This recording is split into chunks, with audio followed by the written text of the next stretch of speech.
Could an old NFC West nemesis be calling plays on offense for the Seahawks? We'll be breaking it all down in our Wednesday edition of Locked On Seahawks. You are Locked On Seahawks, your daily Seattle Seahawks podcast. Part of the Locked On Podcast Network, your team every day.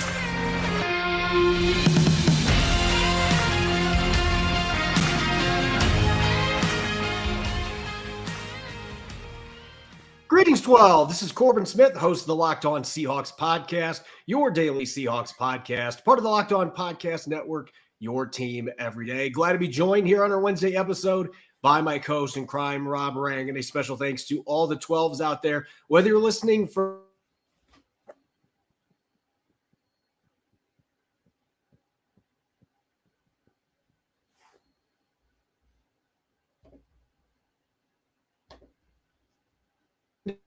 here.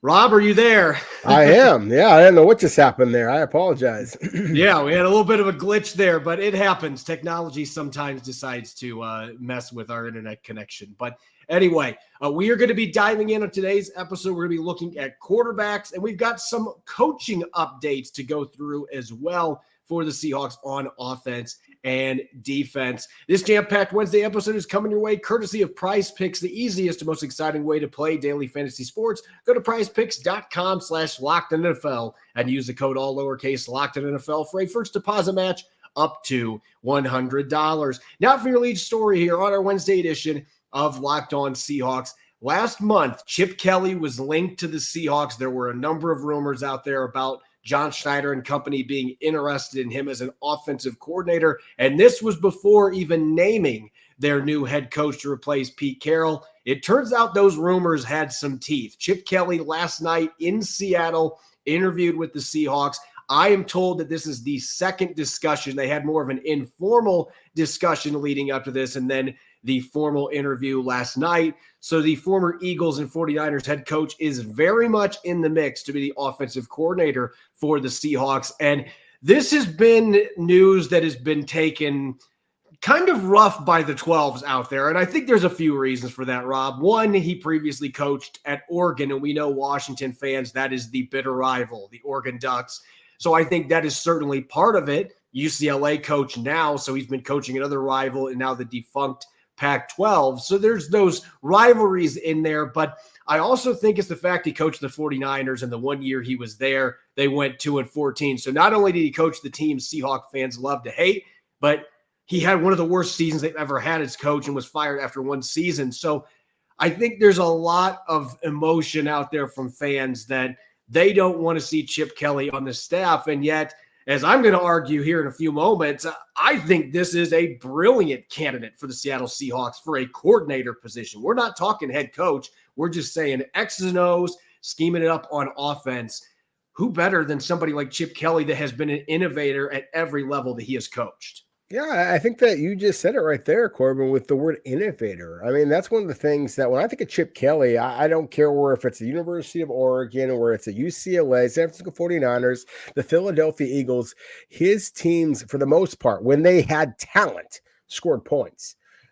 He used an offense that has been kind of nicknamed the blur offense, mostly because of the up-tempo style in which that he called the plays and in which the offense moved the football. It was often characterized by having a quarterback that was very mobile, although not always the case. It certainly had running backs who were very productive, including the Seahawks' current running back, Zach Charbonnet, who was effusive in his praise about Chip Kelly.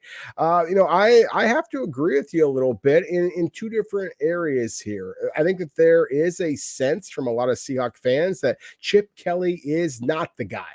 And then I think that there is a sense that Chip Kelly could be the guy because, oh my goodness, his offense is multiple, it is explosive, and it is consistent. And again, when he has talent around him, he has been very, very successful. And I'm going to focus in here just for a moment on the two different NFL stops that he had with the Philadelphia Eagles, where they went from a quarterback in Michael Vick at one point, who was going to be the starter, to one of the least athletic quarterbacks, and I would say in NFL history, in Nick Foles, who was absolutely spectacular for his season under Chip Kelly. And then, of course, he goes to the San Francisco 49ers, where, he had a couple of different quarterbacks there. Colin Kaepernick was one of them that was very athletic, but didn't throw the ball with a great deal of touch. I would argue that Geno Smith is kind of somewhere in the middle of that. So again, if you're going to take Chip Kelly and just kind of insert him into the Seahawks, I think you have to think about who are the players that he would be working with. Geno Smith, the quarterback position, definitely would be an upgrade in terms of accuracy from a Colin Kaepernick. Is he the athlete that a Kaepernick or a Michael Vick is? No. But I think that there are some traits there that are intriguing. At the running back position, again, with Kenneth Walker III and Zach Charbonnet, I think that they are absolutely dynamic. You go back to his days in Philadelphia where LaShawn McCoy was a superstar under him. They had some success. They were 10-6 a couple of seasons in a row, went to the playoffs his very first season there. So had some success there. They were the San Francisco 49ers. The running back was, let's see, I kind of screwed up on that one. Don't have those notes right here in front of me, but the wide receivers is one of the points I really want to make here. With the Philadelphia Eagles, he went from Deshaun Jackson and Riley Cooper and had success there. And then in that 1 year with the San Francisco 49ers, where the 49ers were 2-14 to finish up that season. Colin Kaepernick, all the success that he later had under Jim Harbaugh, they were 1-10 under Colin Kaepernick when Chip Kelly got the boot. Corbin, his wide receivers in San Francisco that year were, the running back was Carlos Hyde, who, of course, couldn't stay in Seattle, Jeremy Curley and Quentin Patton. I mean, DK Metcalf, Tyler Lockett, Jackson Smith, and Jigba. The Seahawks are so much more gifted on offense than any of the NFL teams, and obviously any of the college teams that Chip Kelly had success. I get that there's a lot of Seahawks fans out there who are anti-Chip Kelly, but I also think that Chip Kelly, if he comes to Seattle, I do expect that he would have some success in this scheme. This is just kind of my plea to the 12s out there, why you should be at least on board with the idea. He doesn't have to be your front runner. If you want Grubbs or you want to bring in Engstrand or somebody else like that, maybe T. Martin, those are all viable candidates. But Chip Kelly is a fantastic football coach, and here's some reasons why I think that this could work out quite well for the Seattle Seahawks. First off, it brings in another guy to your coaching staff that has been a head coach in the NFL for Mike Macdonald to lean on that has a little different style. And I think that that's a good thing. And you look at the track record that he had. You mentioned those seasons. 2 of the 3 years in Philadelphia, he had a top 5 offense, and he was playing musical chairs with quarterbacks. He had everybody from Sam Bradford to an aging Michael Vick to Nick Foles to Mark Sanchez playing quarterback in the 3 years he was there in Philadelphia. And they never finished worse than 13th in scoring. They had the number 1 rushing offense in 2013. They were a top 10 unit in 2014. Even that terrible 49ers team in 2016, they were 4th in rushing in the NFL that year. So the Seahawks want to get back to running the football. Chip Kelly, for everybody that has mentioned that blur offense, a big part of it was running the football. He has always been an advocate of running the football. Everywhere he's been, his teams run the living daylights out of the ball. And the Seahawks want to get that going again. He already knows Zach Charbonnet. He coached him, had great success. Ken Walker III in that offense that Chip Kelly runs would be really exciting. And I think the other thing to consider here, a lot of your college head coaches that have been around for a while, they don't like the current state of college sports. They don't like NIL. They don't like to deal with the transfer portal, all the extra things that have been thrown onto a coach's lap. You're seeing guys want to go to the NFL for coordinator positions. Jeff Hadley of the Boston College Eagles just took the defensive coordinator job at Green Bay. That's where things are changing. I think Chip Kelly is in that boat now, clearly. This is the 3rd team he's interviewed with in the NFL. He wants out of UCLA. He wants another shot in the NFL, and he wouldn't have to worry about all those head coaching duties. His job is getting the scheme together and maximizing the players, and man, he'd have tons of players. And oh, by the way, another reason I think this would be a really good fit, Geno Smith was given a scholarship offer and was recruited heavily by Chip Kelly at Oregon when he was a first-year head coach. So Chip Kelly knows Geno Smith really well. He obviously loved him at the college level, trying to bring him there.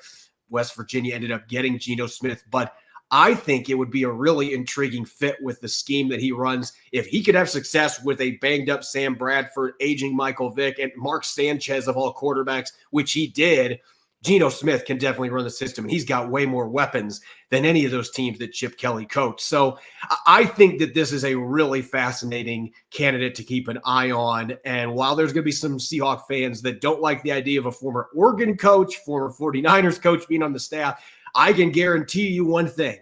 This is going to be an offense that they're going to be able to maximize the pieces they have if Chip Kelly is just focused strictly on offensive scheme, and he doesn't have to worry about any of the other stuff coming to Seattle. Up next, we are going to look at another coaching candidate on the defensive side of the football, maybe a historic hire coming for the Seattle Seahawks on the defensive side of the football. We'll get to that here in a moment on our Wednesday edition of Locked On Seahawks. This episode is brought your way by DoorDash. Why root for your team on an empty stomach? That's a game day travesty that ensures you won't be cheering at your very best, even if it's two teams you don't necessarily like in the Super Bowl. Order on DoorDash and save on football watch party favorites. Right now, you can get 50% off up to a $10 value when you spend $15 or more on your first order by downloading the DoorDash app and entering the code LOCK23. When I'm kicking back and watching the big game on Sunday night, you better believe there's going to be a Jet City pizza that's going to be in my lap. I'm going to eat an entire one. I'll make sure to have my gluten-free cinnamon sticks, my 2-liter root beer, and I'm going to be sitting there easy. Don't have to worry about leaving the comfort of my couch for delicious, great-tasting food before and after kickoff. If you're ready to satisfy your taste buds on game day, quench those cravings with your favorite local restaurants via DoorDash. Go get 50% off up to a $10 value when you spend $15 or more on your first order, downloading the DoorDash app and entering the code LOCK23. Subject to change. Terms apply. This episode of Locked On Seahawks is also brought your way by Prize Picks, the largest independently owned daily fantasy sports platform in North America. It's the easiest, most exciting way to play daily fantasy sports. You don't have to worry about battling against thousands of other players. It's just you, more than or less than, on 2 to 6 player stat projections to watch the winnings roll in. Prize Picks is really simple to play. You can make your submissions in less than 60 seconds. And now that basketball season's here and we've got the big game coming up, you can still do combo projections in their specials league. LeBron James and Travis Kelce, for example, at 10.5 3-pointers plus receptions. You can also test your skills on Prize Picks to see if you can turn in $10 into up to $250 in just a few taps. They've got quick withdrawals, easy gameplay, and an enormous selection of players and stat types, which makes Prize Picks the #1 daily fantasy sports app. Prize Picks is an absolute blast each week, and it's an easy way to enjoy daily fantasy without the hassle and land quick winnings. Go to prizepicks.com/LockedOnNFL and use the code LockedOnNFL for a first deposit match up to $100. That's prizepicks.com/LockedOnNFL and use the code LockedOnNFL for a first deposit match up to $100. Prize Picks, daily fantasy sports made easy. You're listening to the Wednesday edition of Locked On Seahawks. I'm your host, Corbin Smith. Glad to be joined, as always, by my co-host in crime, Rob Rang. And a special thanks to each and every one of the 12s out there. Thank you for making Locked On Seahawks your first listen 5 days a week. We greatly appreciate it. While all eyes seem to be on the Seahawks offensive coordinator hiring process, Mike Macdonald still needs to add a defensive coordinator, at least by title, to his staff. And there's been a few names thrown out there. We mentioned on the show the other day, Joe Cullen, the defensive line coach for the Baltimore Ravens and Kansas City Chiefs over the last 7 years. Previously has been a defensive coordinator in Jacksonville as well. He has been a candidate that's been linked to the Seahawks. And understandably, he coached with Mike Macdonald for 5 seasons in Baltimore. But now there's another fascinating name coming to the fold, Aden Durde. And for those of you who don't know who he is the defensive line coach for the Dallas Cowboys. And if you've watched the Cowboys the last 3 years, that defensive line has been absolutely vicious. He is a disciple of Dan Quinn. So even though the Seahawks didn't hire Quinn as their head coach, they may still be looking at somebody who was trained by one of the better defensive coaches in the NFL. And Durde has an incredible story to the NFL, Rob. Some of our listeners might not even remember this, but NFL Europe in the late 90s, early 2000s, when you had teams like the Rain Fire and the Scottish Claymores. I remember playing as them on Madden games and trying to move them into the National Football League. But Adendurde played for the Scottish Claymores as well as the Sea Devils. He played for two of the franchises in the NFL Europe League and even got some opportunities in training camp as a practice guy in the NFL with the Carolina Panthers. So this is a player that was able to kind of be a trendsetter for a lot of the European players. He was born in Middlesex, London, Middlesex, England. This guy is possibly going to be the first British defensive coordinator in NFL history because the Seahawks are taking a close look, and understandably so. This guy is a rising coach on the defensive side of the football. And you look at those D-lines in Dallas, Rob, you got to see him firsthand in training camp for the Cowboys. This guy commands the respect of his players. He's got a British accent on the field. I mean, who wouldn't want to see that at the VMAC, going from Mike Macdonald to a British accent yelling at defensive linemen? I just would love to see this guy have an opportunity because everything he's touched has been really good in the NFL. Even the linebackers in 2020 for the Falcons, when they were terrible, the linebackers were a strength of that football team. So this guy's had a really nice run so far coaching in the NFL. He really has. And you referenced that the fact that he not only, of course, is currently the defensive line coach for the Dallas Cowboys, who was working under Dan Quinn at that point, was defensive coordinator, of course, now as the head coach of the Washington Commanders, and then previously worked under Dan Quinn. That's where he got his first opportunity to be an NFL coach, is as the outside linebacker coach under Dan Quinn, who was then head coach of the Atlanta Falcons years ago. And again, Durde's history as a British-born player that made it into NFL Europe, had a cup of coffee with the Carolina Panthers, as well as 3 years later with the Kansas City Chiefs, was on both those practice squads. So he is a guy that has a great deal of NFL experience and basically is kind of one of those classic diamond in the roughs. Of course, coming from an entirely different continent. And so there is not a more difficult transition to make than not being able to play American football until your high school level age. And so the success that he's had really, I think, can be very inspiring to a lot of football players. And while that's very intriguing, I think what's most important is the fact that he's been awfully successful. And I think that when people think of the Dallas Cowboys defense, they're understandably going to be focusing in on a guy, number 11, Micah Parsons, who is absolutely spectacular. And, Corbin, I would argue that Micah Parsons is just so damn good that you don't need a Dan Quinn. You don't need an Adendurde to be successful. Parsons is going to be successful regardless. But it was really the improvement that I saw from a player like a Osei Odigizua, a player like a Dorrance Armstrong, a player like a Jonathan Hankins, for example. The first round selection that the Dallas Cowboys decided to invest in Mazi Smith, the player in Sam Williams that the Cowboys invested in a couple of years ago. The Dallas Cowboys, with Adendurde as their defensive line coach, have continually reinvested in the defensive line. And I would argue that defensive line was, if not the best in the NFL, certainly among the best in the NFL. And again, it's not just about the big superstar, Micah Parsons. I don't want to remind Seahawks of what happened against the Dallas Cowboys, but it was DeMarcus Lawrence that made the big plays at the end here. And DeMarcus Lawrence didn't have a great statistical season this year, but my goodness, did he come up clutch when they needed to.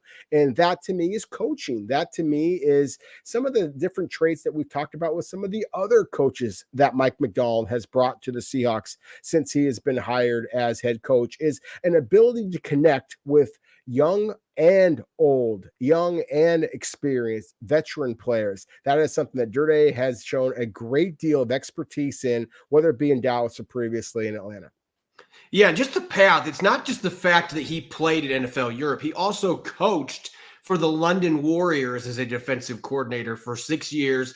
Then he got a couple of seasons under his belt where he got to do an internship in training camp for the Cowboys and the Falcons. 3 years in a row, part of the Bill Walsh Fellowship Program. And this is one of those great success stories from that, eventually coming back to the Atlanta Falcons for Dan Quinn, who clearly values his coaching ability because he brought him with him after he was fired by the Falcons. He brought him over as part of his staff in Dallas to coach the defensive line. He coached linebackers in Atlanta, so he's coached multiple positions. Linebackers, the spot he played, so that is fitting for him. But he can coach defensive line. You mentioned it, the experienced players. DeMarcus Lawrence might not have the sack numbers, but he's been a Pro Bowler each of the last 2 years playing for Durday. Micah Parsons already was a monster, but you can make an argument that Durday has taken his game to another level, and he has been able to reach players like Dorrance Armstrong. They got good numbers this year from Sam Williams, a former mid-round draft pick that they brought in. So it seems like everything he's touched. Mozzie Smith started to play better late in his rookie season. I would expect if he had another season with him, you'd see a big jump in the middle from Mozzie Smith, their first-round pick out of Michigan. But this guy can flat out coach, and he checks off some of those other boxes that you mentioned. This is a guy that when you watch Hard Knocks with the Dallas Cowboys a few years ago, he absolutely connects with players. He gets his players laughing on the field. He does hold them accountable, though. And who wouldn't take a guy seriously that's yelling at you in a thick British accent at that on the football field? So I think this guy with that defensive line background that Durday brings, again, like Joe Cullen, that seems to be kind of where the Seahawks are leaning for this defensive coordinator spot, because you've already got linebacker covered with the hirings you made to Macdonald. That's his specialty. You've got Leslie Frazier and you've got Carl Scott for the secondary. So you need a guy that can come in that can really coach up this defensive line. And Durday has been a major success in Dallas. He was successful with linebackers in Atlanta. So I very much think that this is a candidate to watch. And there's been some murmurs that the Cowboys might just move him up to their defensive coordinator spot to replace Dan Quinn in-house as well. So he might not even be available to the Seahawks, but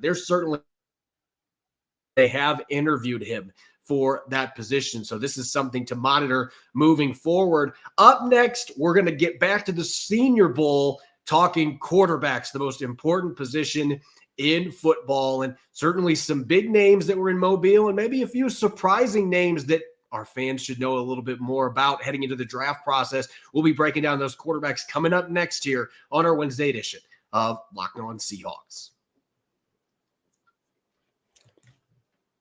Now, a word from our sponsor, BetterHelp. Life can be full of twists and turns and throw a few wrenches at you at unexpected times, so it's important to lead yourself through it all and put a focus on your mental health. BetterHelp Online Therapy will assess your needs and can match you with your own licensed professional therapist in less than 48 hours. Therapy worked wonders for me and my wife as well this year when we were dealing with family-related health issues. But don't just take our word for it. Having someone in your corner to guide you when you're struggling to navigate obstacles can be invaluable. It's not a crisis line. It's not self-help. It's professional therapy that's done securely online and available to people worldwide. With therapy, you can take a few tries to find the right fit for you. BetterHelp is a great way to invest in yourself, and BetterHelp has a special offer for all of our listeners. Get 10% off your first month at BetterHelp.com/lockedon. That's 10% off your first month of online therapy at BetterHelp.com/lockedon. You're listening to the Wednesday edition of Locked On Seahawks. This is your host, Corbin Smith. Glad to be joined, as always, by my co-host in crime, Rob Rang. And a special thanks to each and every one of the 12s out there. Thank you for making Locked On Seahawks your first listen 5 days a week. We greatly appreciate it. Make sure to check out Locked On's first ever national sports 24/7 streaming channel on YouTube. Locked On Sports Today is here for your 24/7 coverage of the top sports stories of the day, with local experts from Locked On, plus our national shows covering every league. Go to Locked On Sports Today on YouTube and subscribe to the first ever national sports 24/7 streaming channel. The Senior League wrapping up on Saturday with the actual game. Several practices in Mobile leading up to that. Really what you and I would argue are the most important days of the Senior Bowl, the practice sessions. And of course, all eyes were on the quarterback position. And this year, you had some big names that were in Mobile now. Didn't play a lot of snaps during the actual game, but got to get a good look at them during the practice week. And there's some familiar Pacific Northwest names atop this list. There are a few players that just have off-the-charts measurables that they're trying to put everything together. There's a former top recruit that still maybe might have a chance to be a successful NFL quarterback. It's really an intriguing group of QBs, even if your top three projected quarterbacks were not part of the Senior Bowl this year.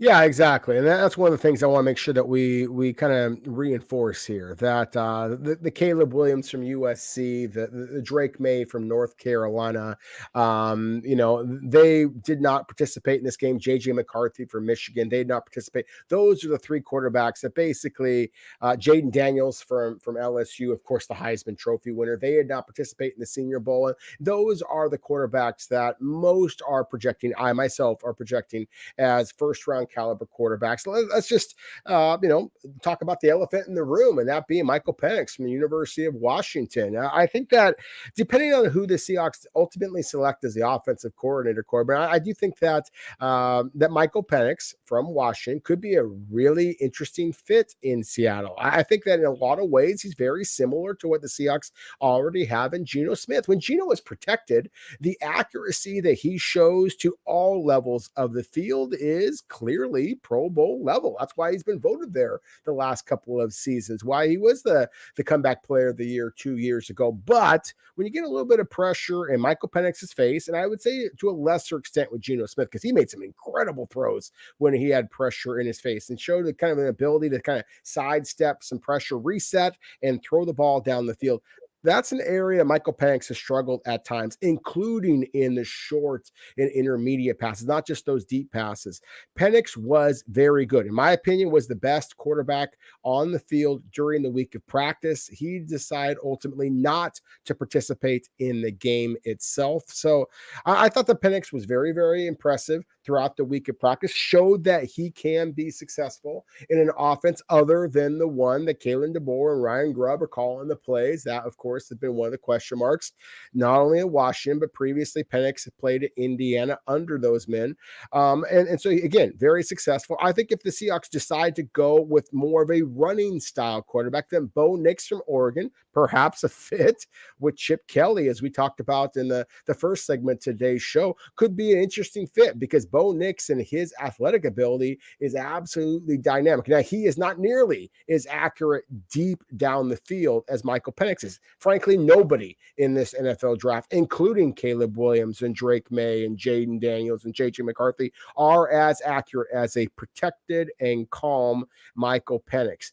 But again, one of the areas in which the NFL is very different than college football, especially when you have the Joe Moore award-winning offensive line, as Penix had at the University of Washington, is you are going to get pressure in your face. That's why I think the combination of, say, a Penix, a Bo Nix from Oregon, they're likely to come off the board somewhere in the second round, perhaps even in the third round. That's why they should very much be in Seattle's wheelhouse. I wouldn't be surprised if a team decided to roll the dice with one of those quarterbacks in the latter portion of the first round. Seattle currently is right smack dab in the middle at number 16 overall. I wouldn't personally call that a reach, but there definitely would be some teams, some scouts out there who would. So that's what I think makes these players that had some success in Mobile an absolute fascinating evaluation from the NFL.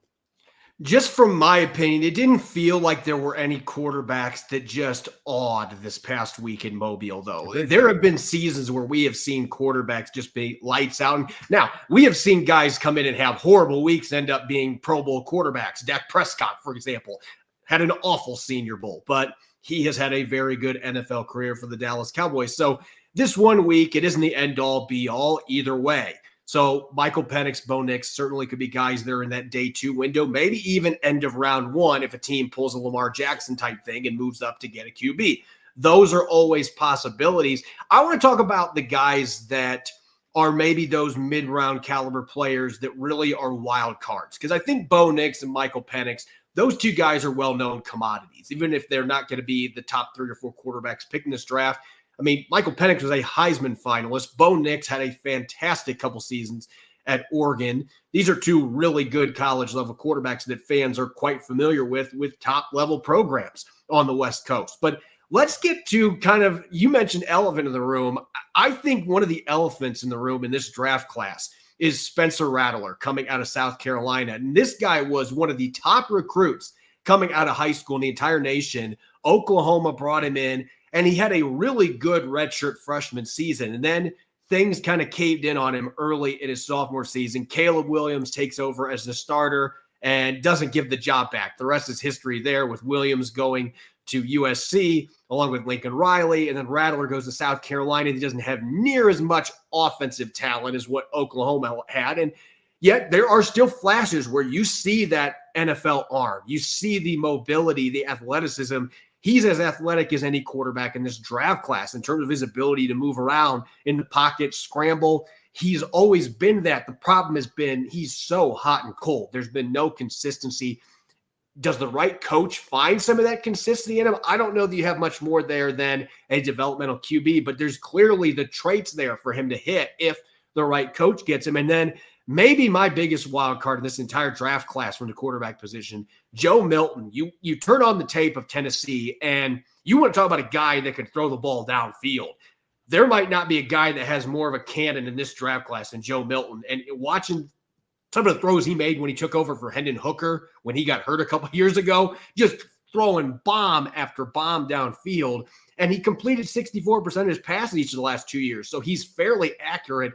The issue is that he is not necessarily consistent with his accuracy, and the short to intermediate game is his biggest weakness. He had some decision-making issues through 2 picks in the Senior Bowl contest. So he is still a guy that's very much a raw prospect that started at Michigan, ended up at Tennessee, that you're tantalized by the tools, but can the coach, are you going to be able to get a coach that can really unlock all those traits to make him somebody that could develop into a starting quarterback? I think both these guys have the tools in the right situation to be able to do that. And yet I would be surprised if they're anything more than backups in the NFL. Yeah, I personally like Spencer Rattler more in the system I anticipate the Seahawks are going to be operating with. Obviously, we don't know who the offensive coordinator is going to be. We don't know exactly, but we know that this is going to be a team that's going to have a defensive mentality. That's one of the things I don't expect there to be much transition from the Pete Carroll to Mike Macdonald is they're going to want to protect the football. Every team wants to protect the football, but when you have a defensive mentality as far as head coach, then that's going to be a premium.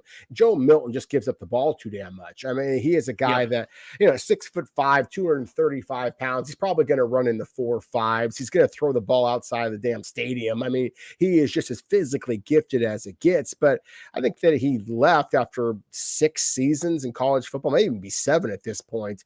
He is the same graduating class as Trevor Lawrence. I mean, this guy has been in college for forever. I mean, he's John Petarski. I feel like we're talking about Van Wilder here. Exactly. And so he's been around for so long and yet hasn't had as many starts as you would like. And so you said raw. I mean, Corbin, he's sushi raw. I mean, this guy he has all the tools in the world. And so I think that he could be a fascinating developmental pick for an NFL team, but those developmental picks really should be in the middle rounds. And maybe the Seahawks can afford that if you bring back Geno Smith, but if they're looking for a starting caliber guy, a guy who might be able to compete immediately. I love that you mentioned Spencer Rattler. I'll also mention Michael Pratt from Tulane. I mean, this was a 4-year start. He's the only guy at the Senior Bowl who actually stayed at his original program the entire time and had any type of consistent success. He actually beat Caleb Williams in USC. I believe it was the Holiday Bowl. Don't quote me on that, but it was the Holiday Bowl. Yeah, the Holiday Bowl against USC, and of course USC and Caleb Williams were the more hyped team. And Michael Pratt. Now he does not have the arm strength of some of these other quarterbacks, but he throws the ball with very good touch. He recognizes defense, and he's just kind of a gamer. And so, again, it just depends on what you're looking for. If you're looking for traits, there's no doubt about it. Joe Milton is the middle round prospect that people should be excited about. If you're looking for a little bit more pro readiness, then I do think that Spencer Rattler and Michael Pratt are the 2 quarterbacks from the Senior Bowl. Maybe even Sam Hartman from Notre Dame. I know he did not have an impressive week of practice at the Senior Bowl. You go back to what he did at Wake Forest as well as Notre Dame. Those are the quarterbacks I think that might be able to get in the 3rd, 4th, 5th round that actually might be able to push whoever is the starting quarterback, presumably Geno Smith, but whoever that might be in 2024. There aren't a lot of midday picks that come for the Senior Bowl, the quarterback position, that end up turning into standout starting quarterbacks, but there have certainly been a few of them, and Russell Wilson is one that checks off that box. So Seahawk fans know that you can draft a QB out of Mobile in the middle rounds and potentially have a chance to hit on the quarterback position. There's certainly some talent at this position group, and maybe the Seahawks, with their somewhat limited draft capital, no second-round pick, maybe the 3rd round or 4th round will be the sweet spot to take a shot on one of these quarterbacks to develop behind Geno Smith in 2024. As always, you can follow me on X and Threads at Corbin Smith NFL. You can follow Rob at Rob Rang. Subscribe and follow Locked On Seahawks on YouTube or wherever you listen to your podcast to make sure you don't miss a single episode. Coming up tomorrow, we're going to continue to be on offensive coordinator and defensive coordinator watch. If there's any breaking news, we will obviously be touching on that. And also going to start looking at linebacker and a few other positions from the Senior Bowl last week. You won't want to miss it. Thanks for listening in and enjoy the rest of your Wednesday. Go Hawks.